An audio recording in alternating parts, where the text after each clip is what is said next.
Everything I'm about to say here is publicly available knowledge. And I just want to point out and acknowledge the elephant in the room here. There's an issue with governance um, where there's no accountability. Without accountability, you really can't have governance. It's not possible. Governance is where an organization has a culture that establishes that there should be cybersecurity. They make a culture of cybersecurity, and the habits come from the top down.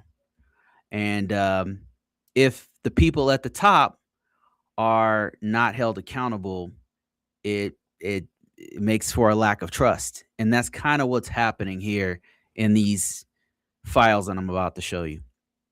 So there's a systemic failure in high level data governance. And so, what do I mean by that? I'm going to be addressing a few different examples of this to give you an idea of what I mean by this. And hopefully, by the end of this, you'll get some idea. And again, this is all publicly available information. This is none of this is going to be information that I. Wait a minute, let me share screen. Sorry about that. It's okay. Let's go back to share screen.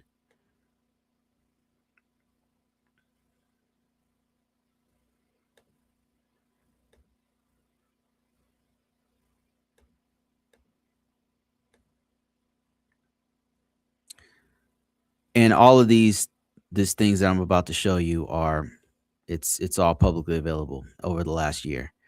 So as a timeline of negligence, I'll be showing you all the way through from the beginning of 2005 all the way until now. And those main things are dealing with operational security, privacy issues, and AI governance that actually happened. We'll go through the issues that happen with Signal, the use of a publicly available app for classified information, where there was an operational security issue, where data was exposed. Um, the risk was that it was really misuse of that app. It's not supposed to be. You're not supposed to use classified information on that app, but they did.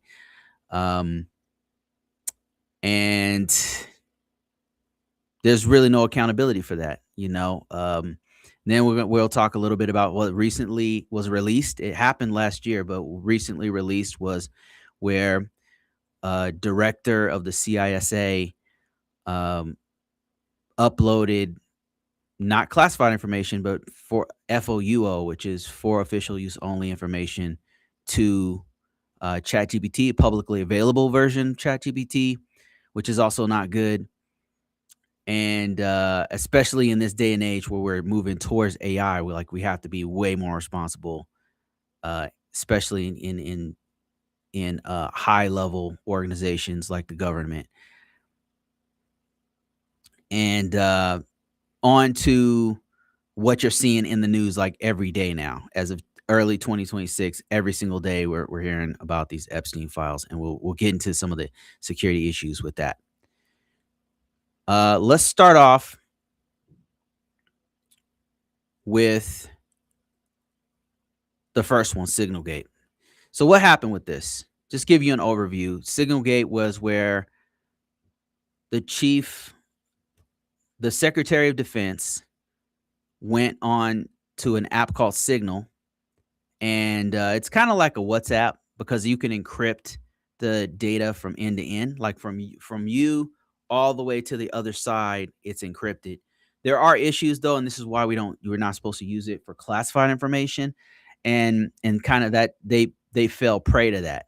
So number one, with Signal, you can use your own personal email and your own personal phone number.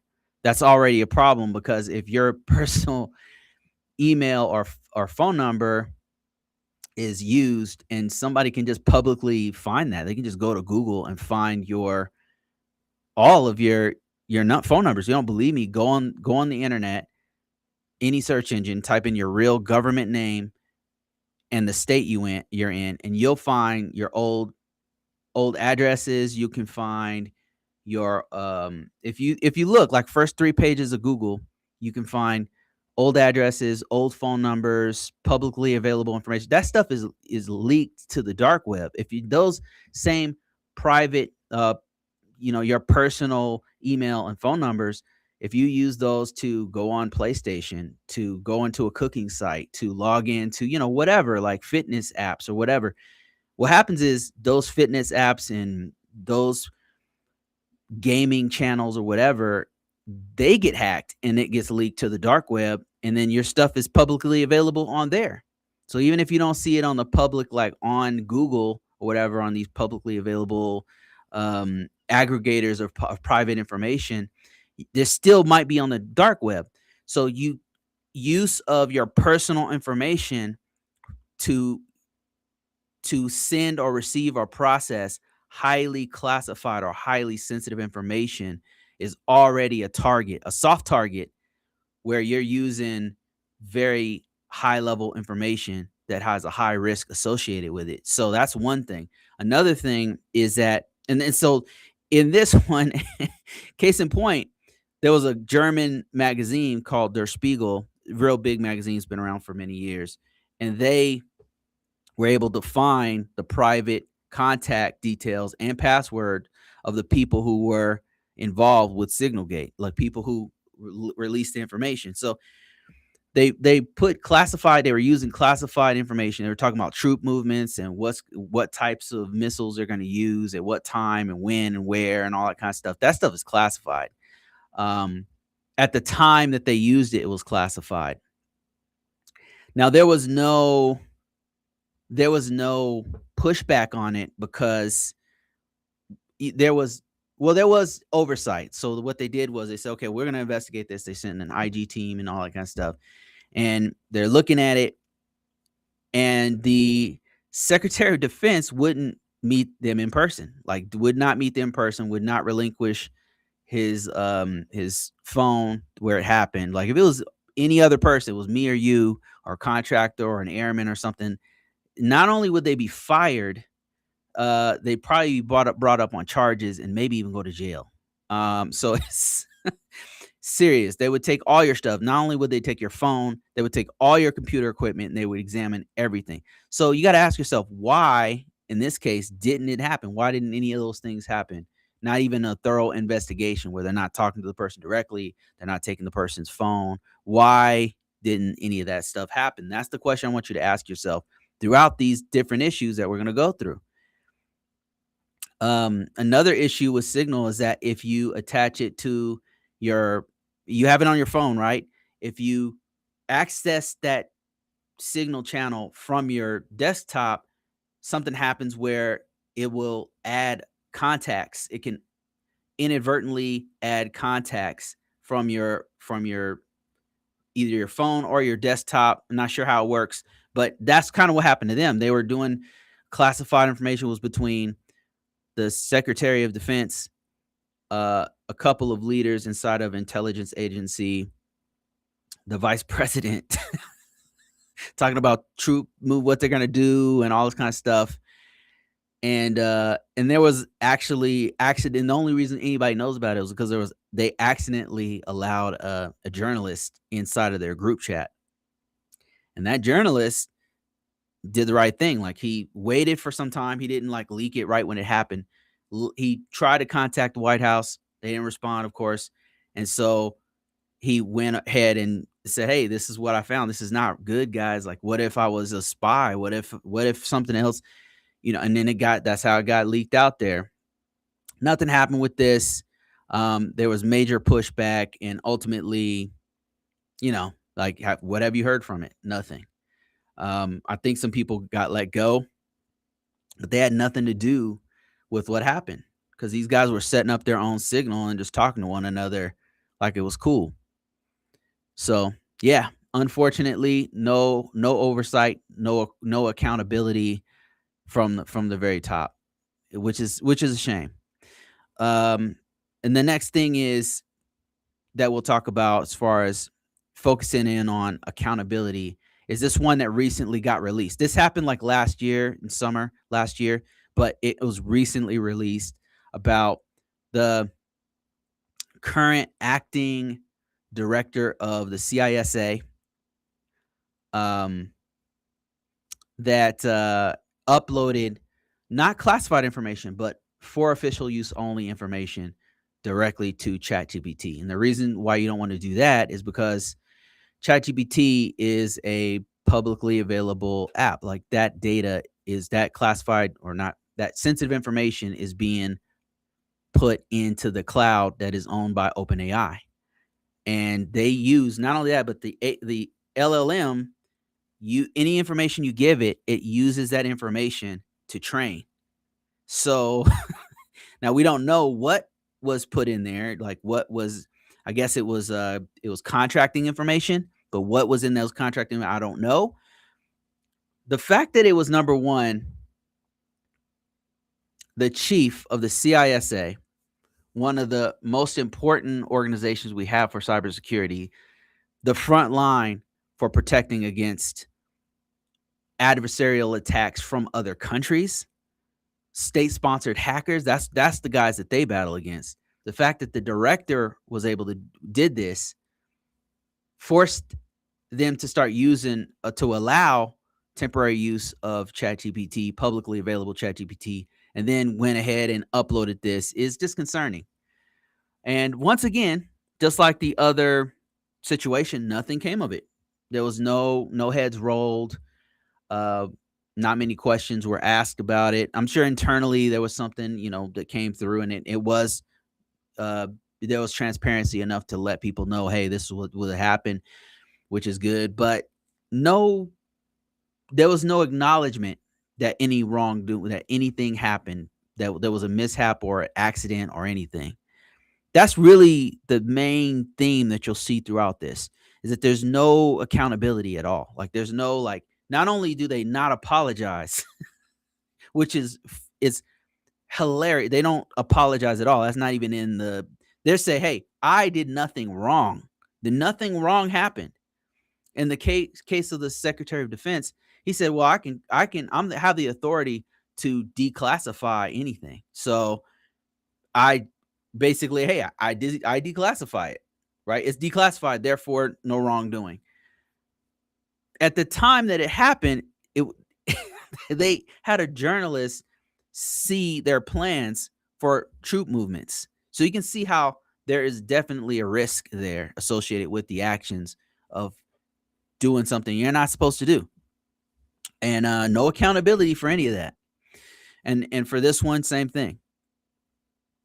And the last one is the stuff you've been seeing, the redactions for the Epstein files. It's been a complete debacle.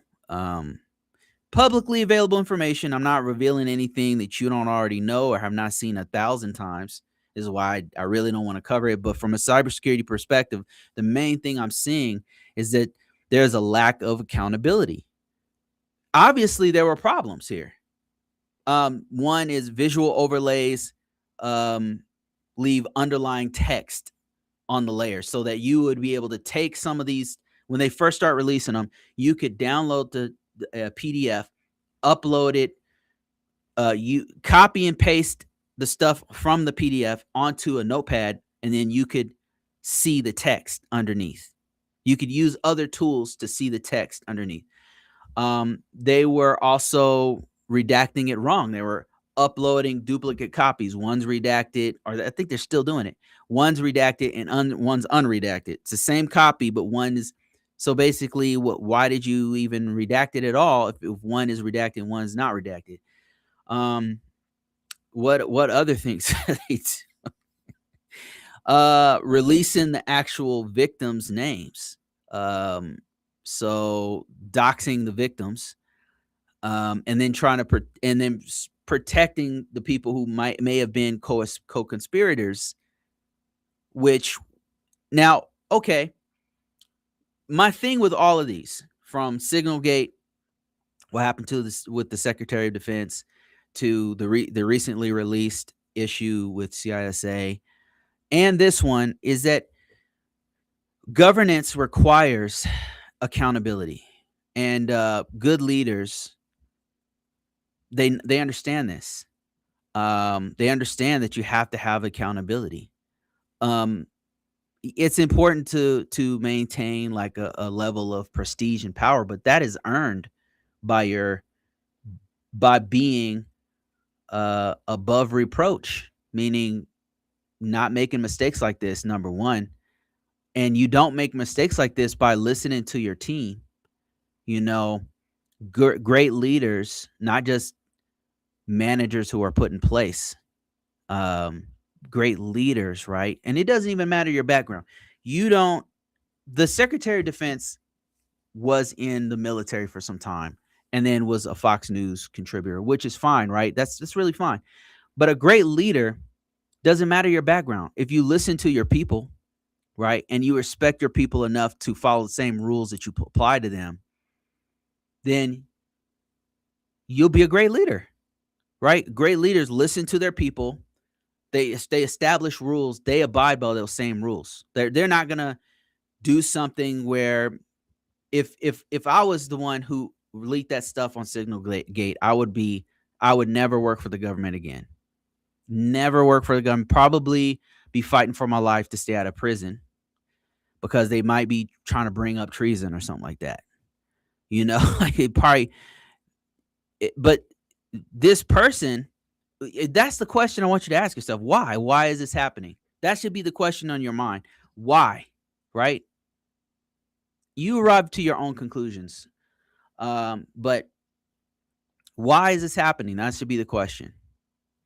Why is it that accountability for this stuff and governance is just flat out ignored for some and absolutely enforced by everyone else beneath? It reminds me of feudal monarchy where the king, the queen, and noblemen could do whatever they want, whenever they want, however they want. They were a completely different class, and everybody else would get could get their head chopped off if they did anything insulting to the king. That's what it reminds me of. Rules for thee and not for me. And this is the kind of thing that destroys organizations from the inside. Because how can you trust your leadership when they're clearly not following the same rules as you? They're clearly doing whatever the hell they want, and then not even acknowledging that anything is wrong if they make a mistake. You know, great leaders listen to their people. They put themselves at a higher standard and abide by that higher standard and expect everybody else to reach up to that standard. They do that by surrounding themselves with like-minded people who are there for the mission itself. But it seems like what's happening is in some of these cases is that this is the reverse. They serve they don't serve the objective mission. They have a different master. And the most important thing seems to be loyalty to that master. And that master has a very short leash. And we have a crossroads, you know, as an industry. I just think we're at a crossroads. Like, are we going to continue to allow leadership like this to where they can do whatever mistake at our expense that they want, at our nation's expense, at the people's privacy expense, at victims' expense? They can do whatever they want and have no accountability, not get voted out off the island, not get fired, not have any kind of public scrutiny, not have people too afraid to say anything because First Amendment doesn't mean anything anymore. We have a crossroads right now. I believe we're at a crossroads as a cybersecurity industry, as in the government, to go one way or another. one way where we serve one master at the expense of everything else, including the economy, the military, the nation, people's privacy, everything. Everything is at the expense. It reminds me of a monarchy, because that in a monarchy, if you look back, that's what happened. It didn't matter what anybody else did.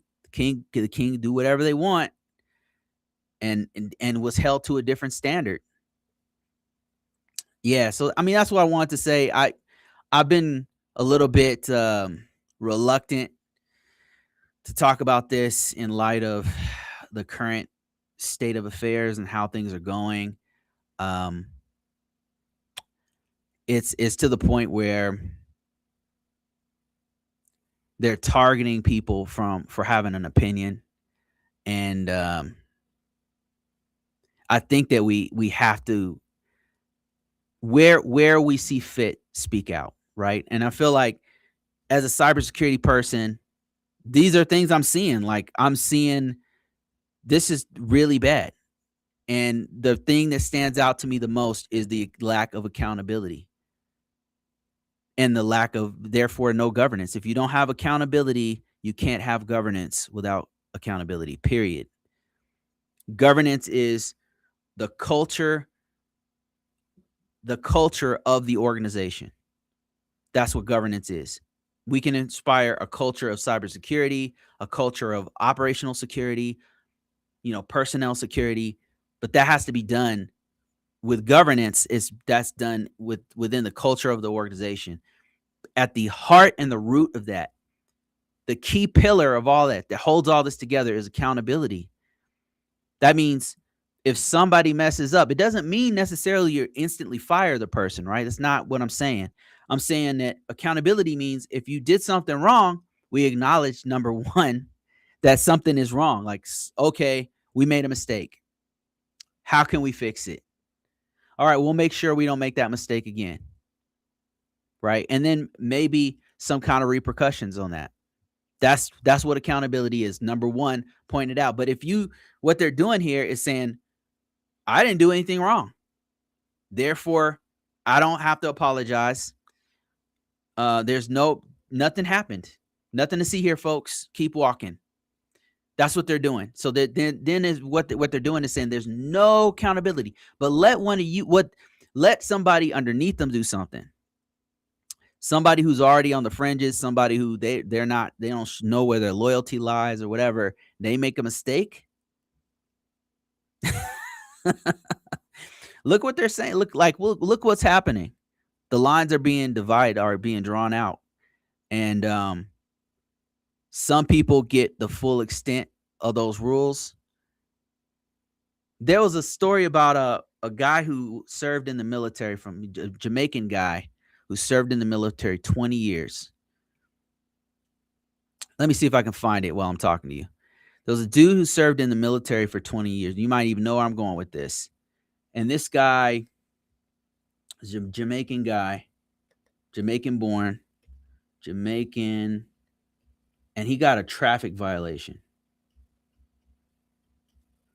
And then that traffic made him get deported. Let me see if I can find it. I don't want to lie to you. I want to be absolutely real with you guys. I don't want to inspire any kind of rumors or anything like that. I don't want to contribute to any kind of conspiracy theories or lies or exaggerations. Here's the news article right here. This is what I'm talking about. Georgia Army veteran faces deportation after 50 years in the U.S. Thank you for your service. Should mean something. Yeah, here's the article right here. This just happened a few days ago. And his name is Godfrey Wade, a Jamaican-born veteran, has been in the U.S. Immigration's ICE enforcement custody for nearly 5 months. His attorney says an emergency stay. Now, what did he do, right? Like, if the dude murdered somebody or robbed a bank, then I get it, right? So I totally get that. Yeah, deport him. But what did he do? Let me see what happened here. Because maybe I'm wrong, right? We're gonna learn this together. Says someone's old mistakes should not define them. Okay, so it looks like maybe they found something on him from the past. He was pulled over for failing to turn a turn signal. He was arrested for driving without a license. Soon after, ICE detained him due to a 2014 removal order stemming from a 2007 bounce check in 2006. Simple assault charges. According to his attorney, the assault involved domestic argument. A glass of milk was spilled and a pot of pans knocked on the floor. No physical violence. So there was a bounce check, and there was the guy, looks like the guy knocked over some pots and stuff, and then the cops called on him, and this was years ago. Yeah, so this guy gets deported after 50 years in the US and serving in the military. Meanwhile, we got leaders here who are leaking classified information and nothing happens to them. Absolutely nothing happens to them. This right here pours cold water on patriotism for me. Like, this kind of stuff right here is what always has pissed me off. And if there's one positive thing about all this stuff that's happening in the US, one positive thing I'll leave you with is that the corruption is now right in front of your eyes and nobody can deny it. And anybody who does, you have to question them, because we clearly don't live in the same reality.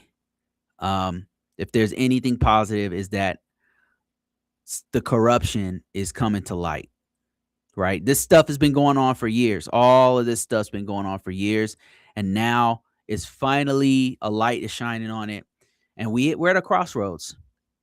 We can go one way or we can go another, and it's completely up to us as a people if we want to remain being a people. All right, guys, that's it for this one. I will be on as soon as I can